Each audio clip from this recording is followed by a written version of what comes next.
to the microphone. And we might be bringing two people to the microphone. And into the Ann Arbor Pioneer Athletics Hall of Fame, Amy Helber Kilgore. Amy enters the hall as an athletics alumna nominee. Amy's fate as an athlete was cast upon birth, being born into the Helber family with 5 older brothers intimately involved in sports. I have to believe it was a compete or pay the price kind of deal for her. By the time Amy got to Pioneer, she had the athleticism to not only compete, but excel in 3 sports: field hockey, gymnastics, and lacrosse. She played in goal for field hockey. She won 4 letters, 4 state consecutive championships, was named All-State in her sophomore, junior, and senior years, and also was the first freshman ever to win a varsity letter for Pioneer's vaunted field hockey team. In gymnastics, she competed in the vault floor and the balance beam, making it to regionals in the beam in her senior year. I think they were exchanging notes earlier. Or showing bruises, something. Huh? In her junior year, Amy joined Pioneer's first ever varsity lacrosse team, again playing as the goalkeeper. She helped lead the Pioneers to the state final, an exceptional accomplishment for a new team. And as her Pioneer field hockey coach, Nancy Cox, had predicted, after Pioneer, Amy put on the maize and blue pads for Michigan.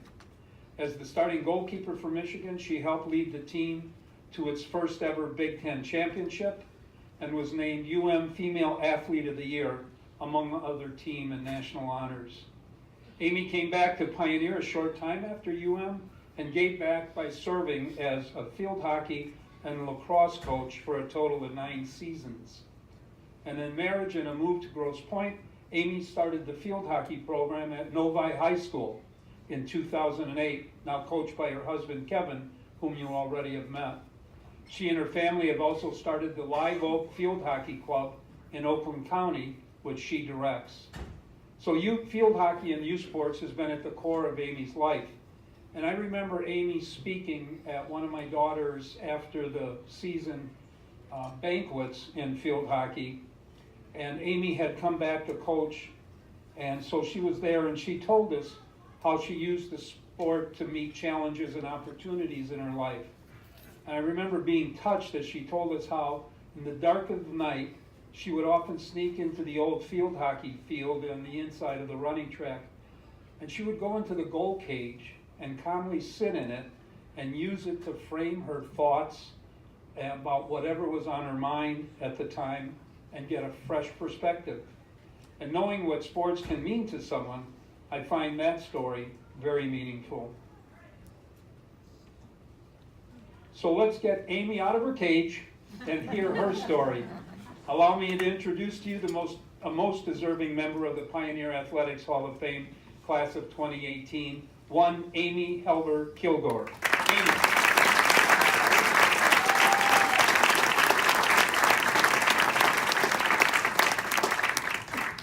Hi, thank you. It's a real pleasure to be here tonight and to be honored because the last time I was among this group at this event, I came as my grandfather's date. My grandmother was sick and in a home and couldn't make the event, so I was my grandfather's +1 when he was inducted in 2004 as a Volunteer of the Year. And so now to be the first of my generation to be here and be inducted is such a huge honor. As the youngest of 6, you are never the first at anything. And so when I knew my brother, I don't know if this is a spoiler alert, but my brother also was a potential inductee but couldn't make the evening's event. And so when I received the phone call from Lauren, my first words, because I had kind of heard that Michael might be inducted as well, and my first words were, "Did you call me first or Michael?" I said, "I called you first." I actually left him a message and he has to call me back, and I was like, "You talked to me first. I'm the first one in." So tonight's the night. Mark Twain, one of my favorite quotes is Mark Twain says, "The 2 most important days of your life are the day that you're born and the day that you find your purpose." And I did not know it at the time, but in the fall of 1990, when I was a freshman at Pioneer, my purpose was being worked out in my life. I was going to preseason in August of 1990, and I hated every minute of it. I hated running the Greenview runs, I hated waking up at 7 a.m., and I often wanted to quit. And it was a woman by the name of Katie Thompson, who was the senior captain that year, who kept me from quitting. She picked me up every morning. I would sleep in my workout clothes, and my mom would see Katie coming down the street, I am not lying, and she would yell, "She's here!" And I would jump out of bed and run out the front door, and I'd put my shoes on in the car. So not really into preparing for practice, just showing up in the nick of time. And anyway, I did end up falling in love with it, and I was named to the purple team that year as a forward. A couple weeks into season, my good friend Lisa Lackner was a goalkeeper and wanted to quit. She did not like it. And she came over to my house and said, "I want to quit, but the only thing keeping me from quitting is my fear of Nancy Cox." And she said, "I think that I might be able to soften the blow if I present you as an offering." And I said, "I'm game. The best case scenario, I never run Greenview Run again. The worst case scenario, I don't like it, and I'll just go back to being a forward." So I was at JV practice, being coached actually at the time by Jane Nixon, which Katie Thompson was my first introduction to service in the Pioneer Field Hockey program, and Jane was my second. We had a coach who was questionable, who was either quit or was fired very early in the season that year, and Jane stepped up to coach our team. And if you guys know the program or familiar, varsity always practices late and has since for 25 years. But so Jane would work a full day, come to coach JV to fill that need from 3 to 5, and then walk across the field and coach varsity from 5 to 7 every single day for 3 months without complaining, 12 and 13-hour days. And so here I am at practice with Jane as my coach, and I put on the pads for the first time. And I remember just seeing the ball kind of out in front of me, and I'm in the goal, and no one was really going for it, and none of my defenders were, so I just ran out and blasted it with everything I had, kicked it as hard as I could. And I heard screaming from my left, cheering and yes, screaming, and it was Nancy. And I didn't know that she had come down to watch. But apparently, what I did by clearing the ball out of the circle was what goalkeepers are made to do. And I loved it from that very first moment. My mom has a favorite quote that we talk about from time to time, and it's a Maya Angelou quote that people will probably never remember what you say, never remember what you do, but they will always remember the way you make them feel. And that moment, I will never forget the way Nancy's celebration made me feel. And I will never forget the way my relationship with Nancy has made me feel since that day. Turkey referred to the moment, John Turk. Sorry, the Feel Lucky program calls him Turkey. I don't know if the whole world does or if it's just us. I just realized as that rolled off my tongue, Turkey said. Mr. John Turk referred to the moment that you kind of fall in love. It's a love story. And that was my moment, the first day I put on pads and made that first clear. I fell in love with field hockey, I fell in love with being a goalie, and I fell in love with having coaches that invested in me. My senior year was wonderful. Played field hockey and then played softball in the spring. Little known fact, you heard lacrosse. I played softball for 2 years. I had an incredibly supportive family, and the same was true of my sophomore year. My sophomore year, my brother Matthew was a senior on the ice hockey team and a senior captain. My brothers Michael and Tim, even I get confused, were playing ice hockey for the University of Michigan. So my senior year, I spent my Wednesday nights at Yost supporting Pioneer ice hockey, and I spent my Friday and Saturday nights at Yost supporting Michigan ice hockey. And so I had a very incredible social life.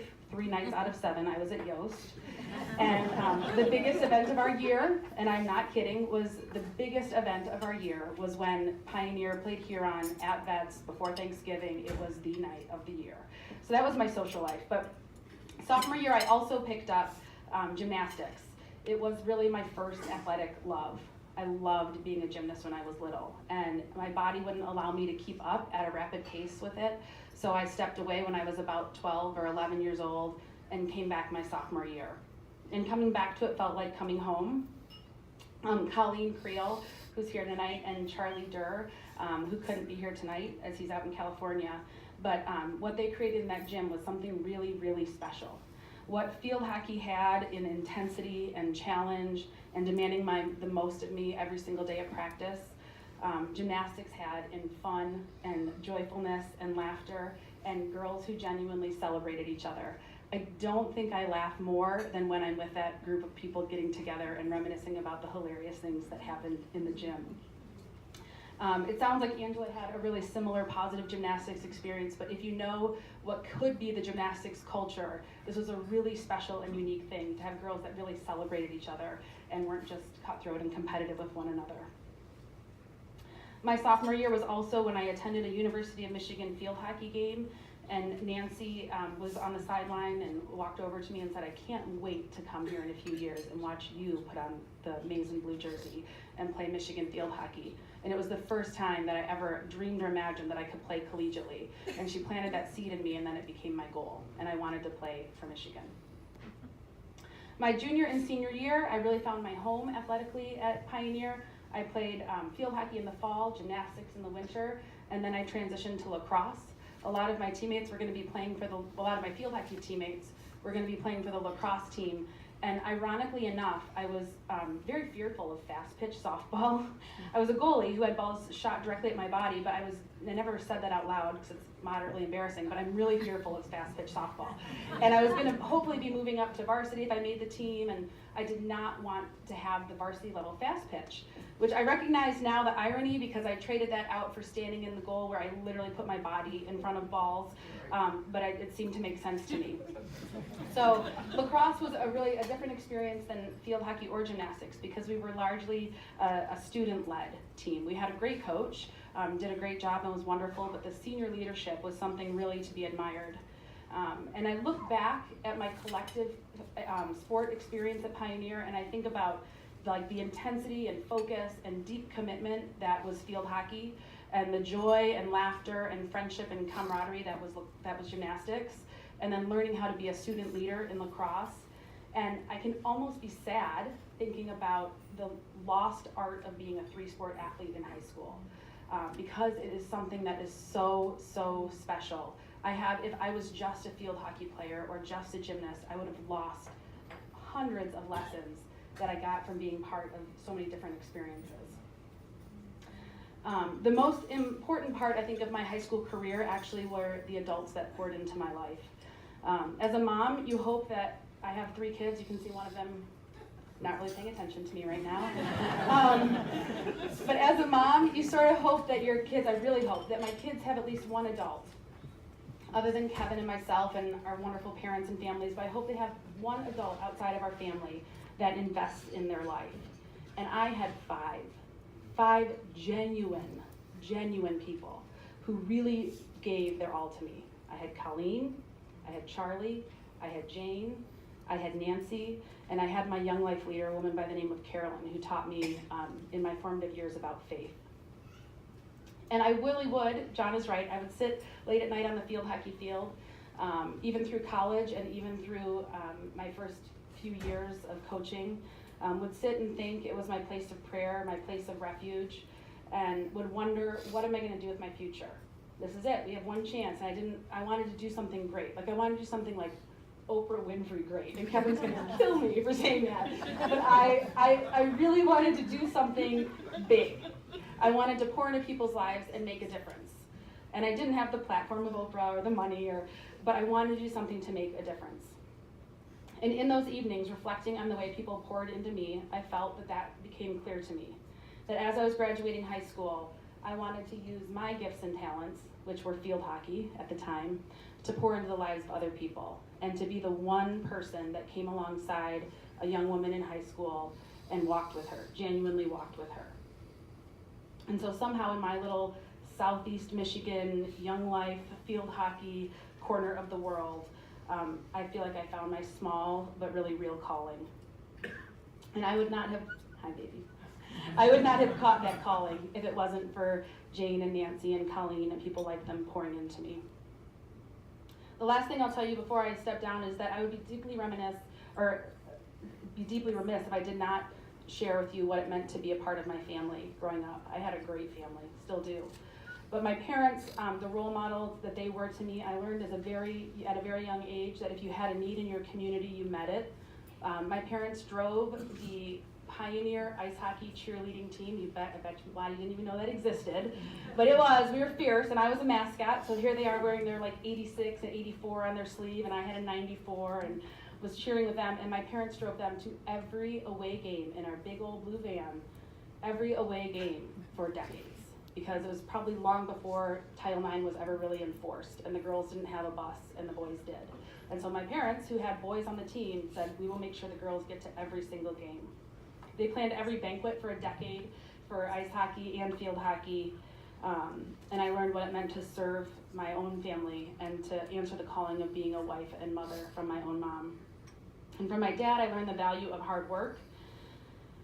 He's a man who worked a full day as a school administrator, took a 30-minute nap religiously on the living room couch, and then popped up to eat dinner with our family, to then immediately turn back out the door to work a second job so that my mom could stay home with us. Every night, 7 nights out of 7. And my parents had this like amazing dance that they did, not literal dance, that would have been sweet, but I've never seen them literally dance. They had this like negotiation that they did every night, where I could hear them on the phone as my dad is getting out of work. Okay, I have to be at Vets by 6 o'clock. It means I should leave by 5:45. It means I should be up from the table by 5:40. Can you have it on the table by 5:20? It'll give me 20 minutes with the kids. And every night they nailed it, every night. And I learned the value of family dinner from them. From my brothers, who I have 2 here who are able to be with me tonight, I learned what it means to be treated in the right way by a man. They've never been anything but respectful and kind and generous and gentle to me. They are the reason I chose Kevin. He is all of that to me, but instead of just being that, we are together mutually called to serve high school kids and pour into their lives, and so he answered my call in doing that together. And today we get to coach together and do ministry together, and it is my greatest joy. The last thing I'll tell you, and I've probably really gone over my time, but for my brother Michael, who is not here tonight, who was the number 2, I learned how to train, and I need to roast him a little bit because he is not here, but he had a strict no work policy. The other 5 of us held part-time jobs through even some of us in middle school, through high school, into college, and Michael had a strict no work policy because his job was to train and play hockey. He wanted to earn a scholarship to Michigan, and he wanted to play professionally. And in the end, it actually really worked out for him. But at the time, we thought it was kind of ridiculous that he didn't work. So the summer of '94, I'm going to Michigan. He's playing professionally. He came home for the month of July and has said to me, I'm going to teach you how to train. You're going to have to play at Michigan, and I'm going to teach you how to train. And so we would run, and he would really, really run me hard and work out with him. And then as I'm like recovering, he would say, want to go to work? And I'd say, I guess I am. I worked at Stucci's, so I would go to work. So then he'd up the ante, and he took me to the weight room, the U of M weight room, which I now could go to because I was signed and graduated, and I lifted weights that summer with him in the U of M weight room. And my first time in there when I was doing leg press, I thought I was going to throw up. And I looked at him and I said, I'm going to throw up. And he goes, hold on. And he grabs me a bucket and puts it between my legs, and he goes, 8, 9. And I had to keep going and puking. And he's yelling at me to give more. And when I finished, he said, do you want to go to work? And I actually did have a shift that day. So I pulled it together and went to work. Then the last time we trained together before he went back to Sweden, he said, let's go run the stadium steps. And it was back in the day when Michigan Stadium was wide open and you could just go in whenever you wanted. So we got there and I said, okay, which section? And he goes, oh, no, every step. So we ran, my foot touched every step at Michigan Stadium that day. Up, down, the whole thing. And I've never felt such pain, and I've never trained so hard, and it has never been so awful. And you know that the exit on the end zone that used to, for those of you who remember, a ramp down to Stadium Boulevard, it was like just a concrete ramp down. I stepped out, and as I could step down, I felt my quads giving out on me, and I fell face first onto Stadium Boulevard, on the little ramp into Stadium Boulevard. And he walked by and kind of kicked me in my ribs and said, want to go to work?